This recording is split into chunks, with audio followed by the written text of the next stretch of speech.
তো hello hello দোস্ত, welcome back to my mini blog. তো আমি এখন আবারও যাচ্ছি এমজি রোডে। তো আমার সঙ্গে আছে, দেখতে পাচ্ছ, মুস্তফা কামাল। দেখতে পাচ্ছ গেট আপটা মুস্তফা কামালের।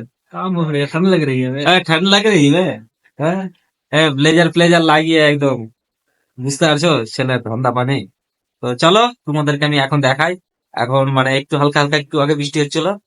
আহ, তোমাদের এমজি মার্গে গিয়ে দেখাচ্ছি, চলো।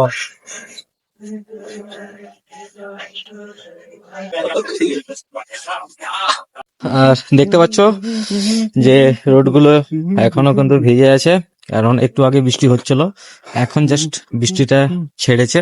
তাই আমি আর মুস্তফা দুজন বেরিয়ে পড়েছি এমজি মার্জ রোডে, কারণ এমজি মার্জ রোডে আলাদা একটা মজা লাগছে। तू समझा? हाँ। नहीं, तू समझा नहीं। আর এই দেখো हम लोग आ चुके हैं अभी एमजी मार्ज में। একটা জিনিস, হ্যাঁ, যখন বৃষ্টির পানি পড়ে থাকে, হ্যাঁ, জল পড়ে থাকে, এই যে ইট গুলো মানে এই পাথরগুলো যে বসানো আছে, দারুণ লাগে কিন্তু। চারিদিকে লাইট পড়ে বলে রাস্তাটা চিকচিক চিকচিক করে, দারুণ লাগে কিন্তু। আর দেখতে পাচ্ছ এখনো কিন্তু সেই লেভেলে ভিড় হয়ে আছে, মানে এমজি মার্ট রোডে যখনই আসো, ঠিক আছে, সবসময় কিন্তু ভিড় লেগে আছে।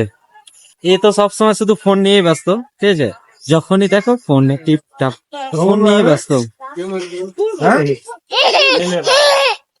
तो देख रहे हो ना कैसे अच्छा लग रहा है।